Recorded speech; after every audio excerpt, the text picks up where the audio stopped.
Tricoleucemia. Esquema general, hemograma y clínica.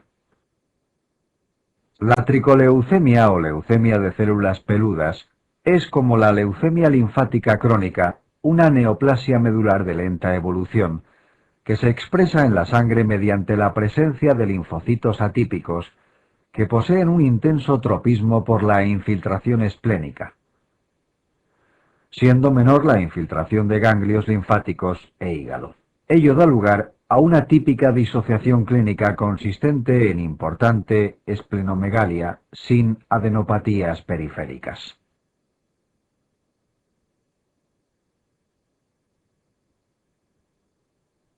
La enfermedad se asocia además a fibrosis medular, responsable de aspirado seco o en blanco de la misma y de citopenias sanguíneas, colaborando con el hiperesplenismo. Es más frecuente, por tanto, que la enfermedad curse con leucopenia en vez de leucocitosis, a diferencia de otras leucemias de lenta evolución.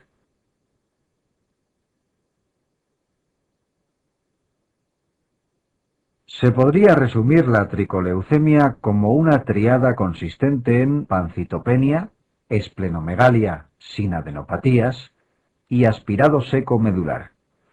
Preguntas 78 y 98.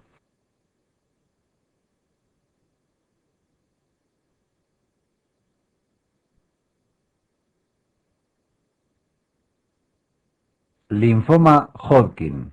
Anatomía patológica. Este peculiar tipo de linfoma presenta unas células tumorales características, las denominadas células de tipo Stenberg, células grandes, habitualmente binucleadas y con nucléolos prominentes, sin las cuales, o sin células equivalentes, no se puede hacer el diagnóstico de la enfermedad, habitualmente por medio de una biopsia ganglionar.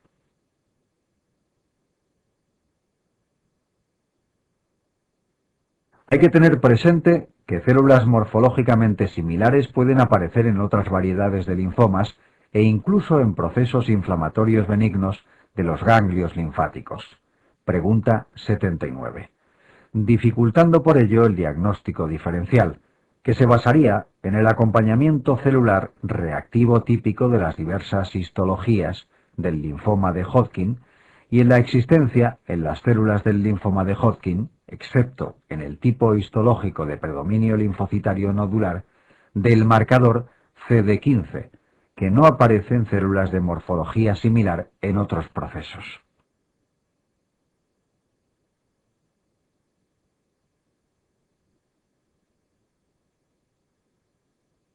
Se reconocen 4 variantes histológicas según la proporción de células tumorales en la biopsia y otros hallazgos: predominio linfocitario, esclerosis nodular, celularidad mixta y depleción linfocitaria, en principio de mejor a peor pronóstico.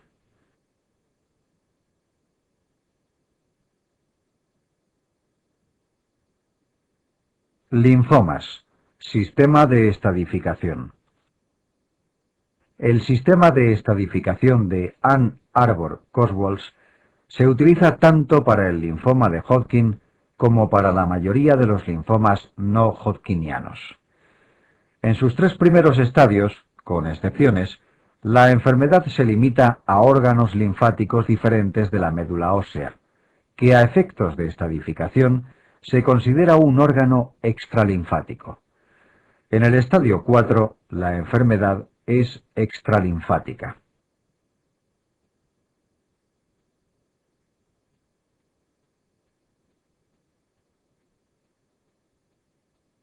En cualquier caso, cualquier estadio puede presentar enfermedad extralinfática por afección contigua desde estructuras linfáticas enfermas o por nacimiento, expresadas ambas mediante la letra E. La enfermedad extralinfática del estadio 4 implica una diseminación tumoral sanguínea, con lesión difusa orgánica.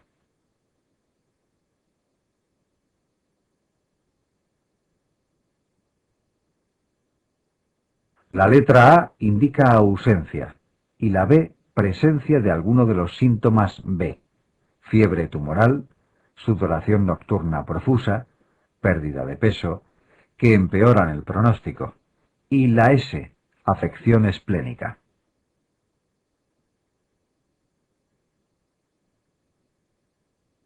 El estadio 3A se puede subdividir en 3A1 si la enfermedad en territorios linfáticos subdiafragmáticos se encuentra por encima de la vena renal y 3A2 si lo está por debajo. Pregunta 80.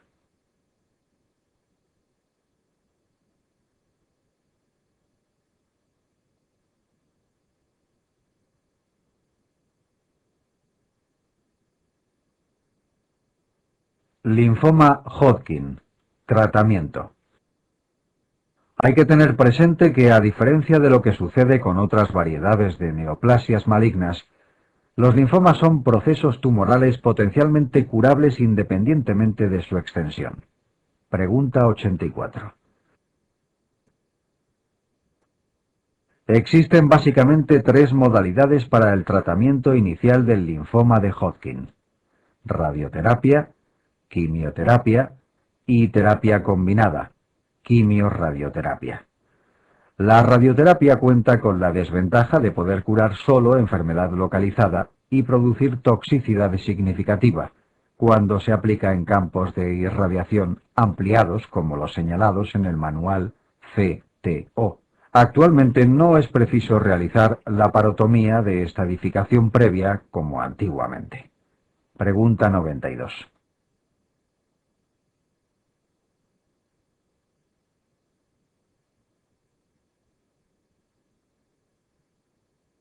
La quimioterapia permite curar pacientes en todos los estadios, aunque si existe masa tumoral voluminosa en algún territorio, se aconseja complementar la quimioterapia con irradiación local de la masa.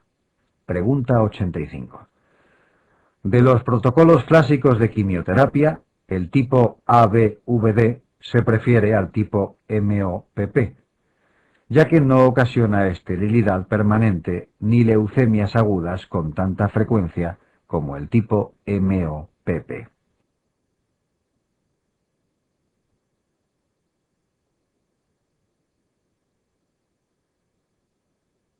La terapia combinada se utiliza además en ocasiones para poder disminuir el número de ciclos de quimioterapia con la finalidad de reducir toxicidad, irradiando solo las áreas afectas.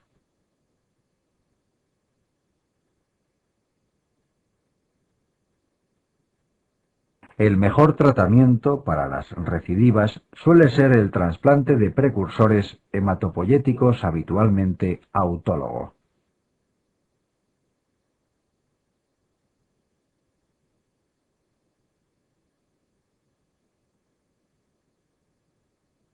Linfomas no hodgkinianos. Clínica y respuesta al tratamiento.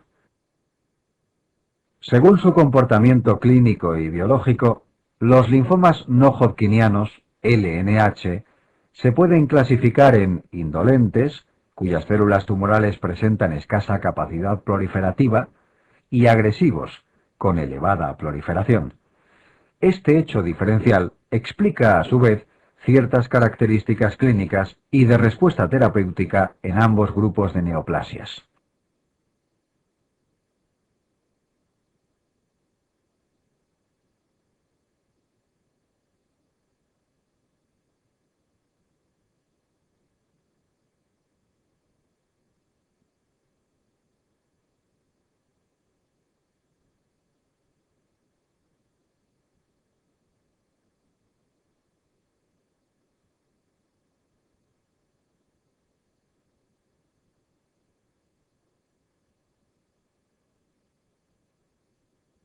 Así, mientras el crecimiento adenopático o de otras organomegalias es lento en los linfomas indolentes, en los agresivos las masas tumorales son de rápido desarrollo.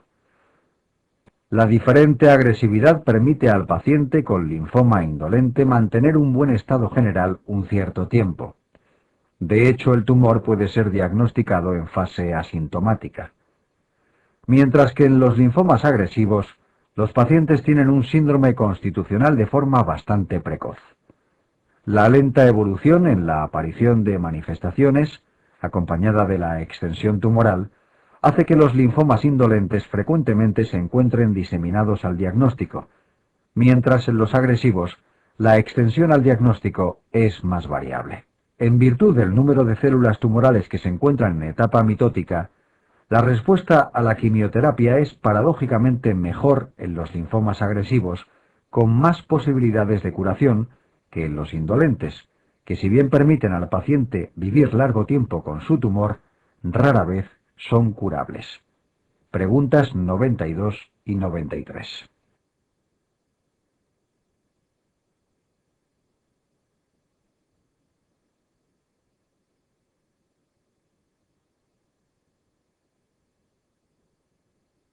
Mieloma.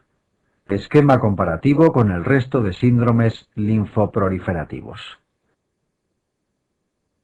Al ser el mieloma múltiple un tumor de la médula ósea, como las leucemias, parecería lógico incluirle en el grupo de estas últimas en el esquema de síndromes linfoproliferativos, más que en el de los linfomas, tumores extramedulares. Sin embargo, el comportamiento del mieloma múltiple a nivel sanguíneo es más bien el contrario que el de las leucemias. Si es infrecuente que una leucemia no se exprese en el hemograma con la presencia de células tumorales, leucemia aleucémica, infrecuente es que un mieloma presente células plasmáticas en el mismo, situación que se denomina leucemia de células plasmáticas.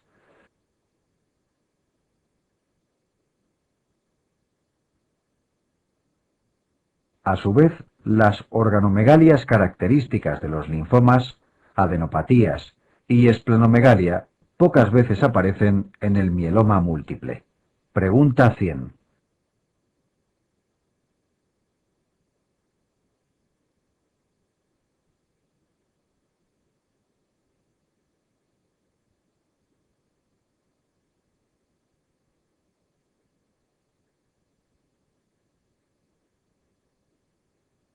Por tanto, hay que considerar al mieloma como una tercera variedad del síndrome linfoproliferativo, cuya principal expresión es la patología ósea, en forma de dolor, y lesiones osteolíticas en las radiografías. Pregunta 99.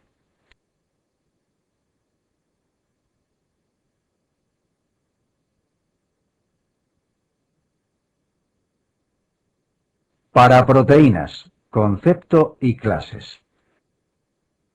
El término paraproteína es sinónimo de proteína M, componente M o pico M, expresando la letra M el carácter monoclonal de la proteína, que es a su vez una inmunoglobulina, IG, o gammaglobulina, gammapatía monoclonal.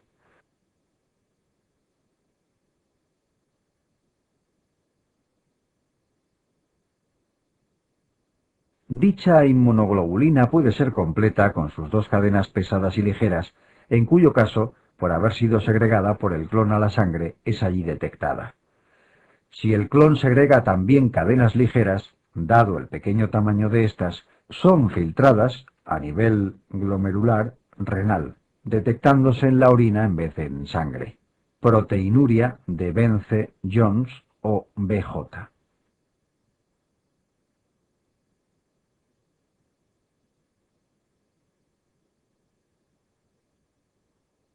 Enfermedades con paraproteínas. Clasificación, laboratorio, clínica y tratamiento.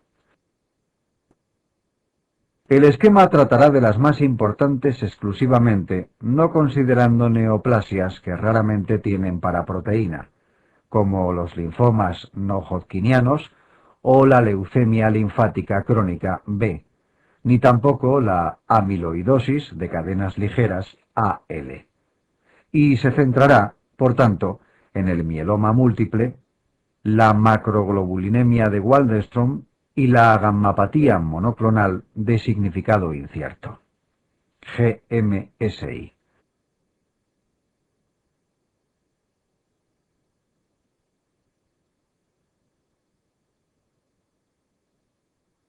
Respecto al tipo de paraproteína presente en cada una de ellas, conviene recordar que la existencia de cadenas ligeras en orina en gran cantidad es característica del mieloma, que en sangre suele presentar paraproteína IgG o IgA, mientras que la macroglobulinemia tiene IgM.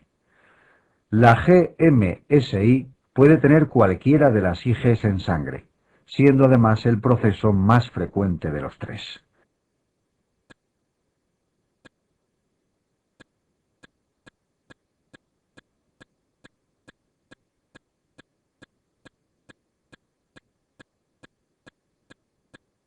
La clínica también suele ser diferente, ya que la GMSI no produce síntomas ni signos de enfermedad. Es un hallazgo de laboratorio.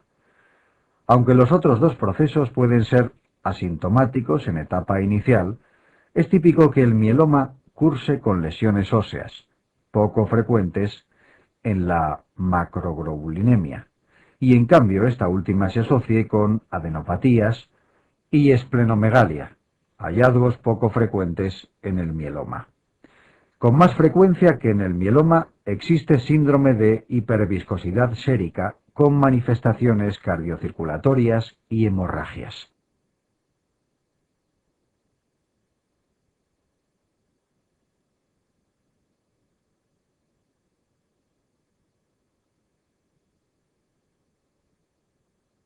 Ninguna de las tres patologías precisa tratamiento en fase asintomática.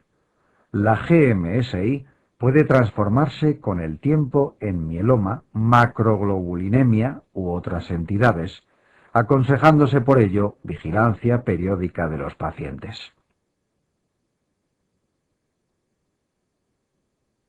El mieloma es una neoplasia generalmente incurable, cuyo tratamiento más eficaz es el trasplante de progenitores hematopoyéticos autólogo. La macroglobulinemia se puede tratar de forma similar a la leucemia linfática crónica, con análogos de purinas como la cladribina y, si existiese síndrome de hiperviscosidad sérica, con plasmaféresis.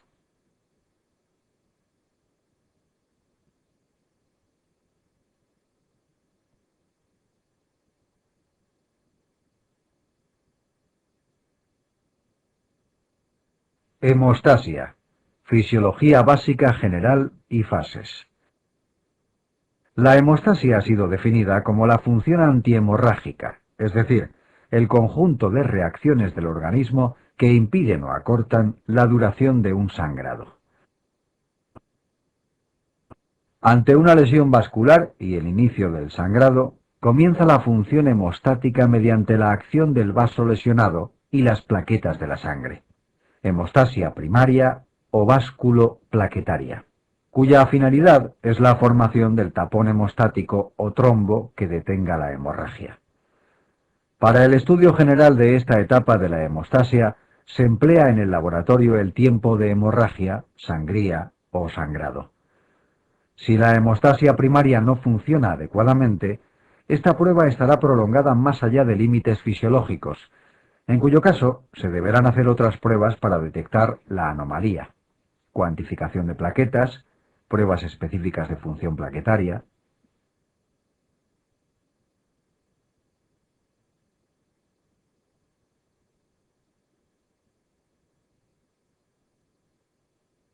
La siguiente etapa de la hemostasia, secundaria o plasmática, depende fundamentalmente de la acción de los factores de coagulación plasmáticos y por ello se denomina específicamente coagulación sanguínea.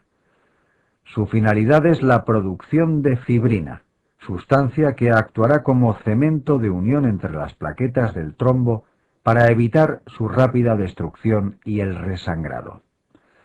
Esta función se estudia en el laboratorio mediante los tiempos de coagulación. Ver más adelante. Cuando la coagulación no funcione correctamente, estos tiempos estarán prolongados más allá de límites fisiológicos. Se tardarán más en formar fibrina.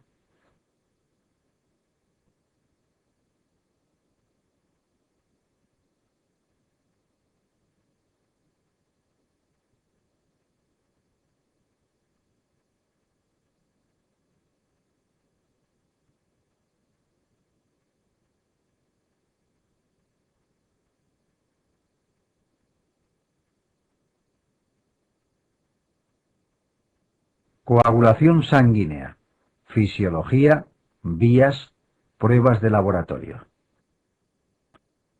La formación de fibrina es un proceso complejo que exige la activación secuencial de los factores de coagulación sanguíneos a lo largo de dos vías, intrínseca y extrínseca. Los factores específicos de la vía intrínseca son 12, 11, 9 y 8, y el de la extrínseca 7, que es activado por la tromboplastina de los tejidos, factor 3.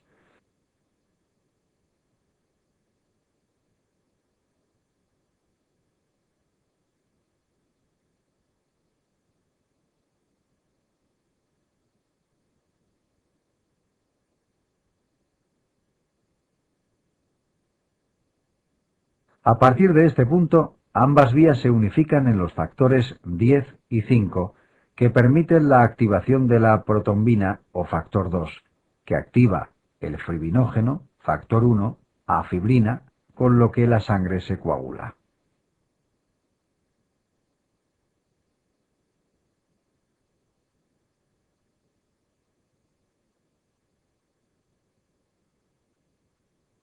La valoración de la coagulación en el laboratorio se realiza mediante los tiempos de coagulación, dos de los cuales valoran el funcionamiento de las vías, TTPA, o de tromboplastina, el de la vía intrínseca, y TP, o tiempo de protombina, el de la extrínseca. Y un tercero, la transformación de fibrinógeno en fibrina, TT, o tiempo de trombina.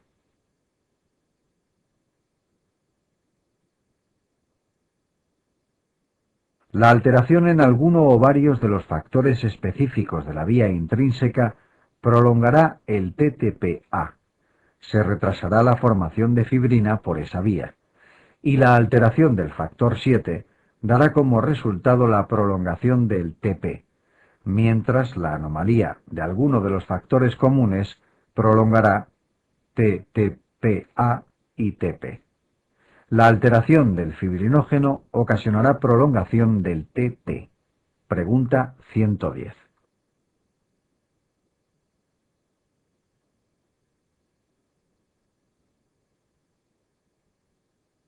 El TTPA es la prueba elegida para el control de la anticoagulación con heparina no fraccionada, HNF, y el TP para la anticoagulación con dicumarínicos u oral, ACO.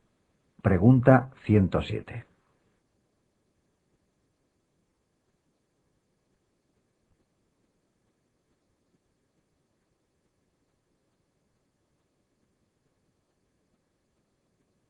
Terapia anticoagulante. Control de laboratorio 1. Los anticoagulantes orales ACO disminuyen la síntesis hepática de los factores de coagulación dependientes de la vitamina K, 2, 7, 9 y 10. Pregunta 106. Lo que da lugar a una disminución de las concentraciones de estos factores en plasma. Adviértase que de los 4 factores mencionados, 2 son comunes a ambas vías de la coagulación, y de los otros 2, uno pertenece a cada una de ellas. Es por tanto posible la prolongación de los 2 tiempos de coagulación de las vías, pero no del tiempo de trombina, TT.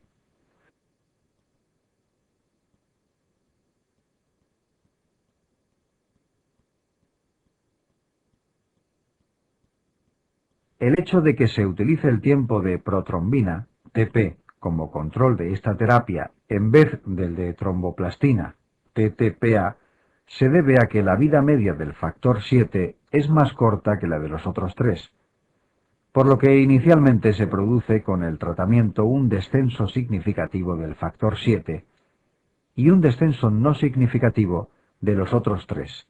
Para que se altere la coagulación, es necesario un descenso determinado de las concentraciones plasmáticas de los factores, por lo que sólo se prolongará el TP inicialmente. Luego es una prueba más sensible para detectar efecto anticoagulante. Si el paciente no recibe dosis altas de dicumarínicos, el TP será el único tiempo de coagulación prolongado.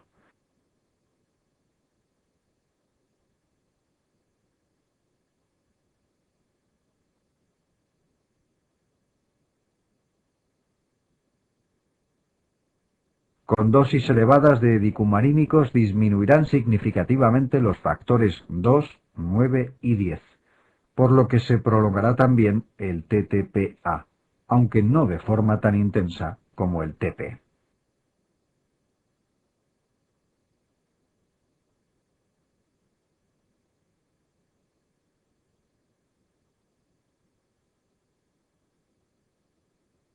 La heparina no fraccionada, HNF, realiza su efecto anticoagulante mediante la inhibición de la función, no de la síntesis, de diversos factores de coagulación, a través de la antitrombina 3, principal inhibidor fisiológico de la coagulación. Pregunta 109. El principal efecto de la antitrombina 3 es inhibir a la trombina, que al ser un factor común a las dos vías, es comprensible que se prolongue los dos tiempos de las vías TTPA y TP. Y dado que el estímulo para activar la coagulación en el TT es la propia trombina, al quedar esta inhibida, también se prolongue este tiempo. El hecho de que se prefiera el TTPA como control de laboratorio se debe a que la antitrombina realiza también inhibición de otros factores de coagulación, la mayoría de los cuales son específicos de la vía intrínseca, por lo que se afecta más el TTPA, que es más sensible para la acción anticoagulante de la HNF.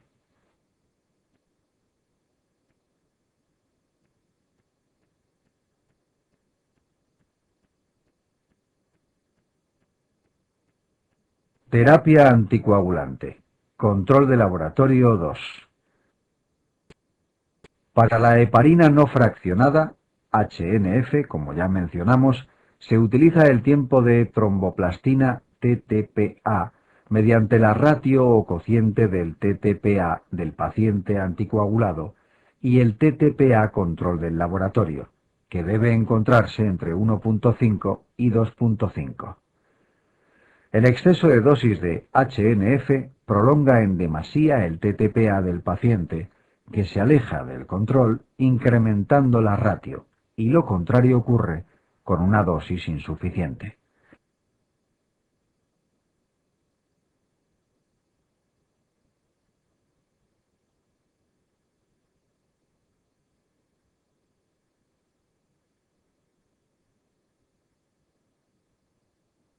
Con los anticoagulantes orales, ACO, se realiza una relación de tiempo de protrombina, pero con una corrección, índice normalizado o INR. Para la mayoría de los pacientes, el INR debe encontrarse entre 2 y 3. Pregunta 125.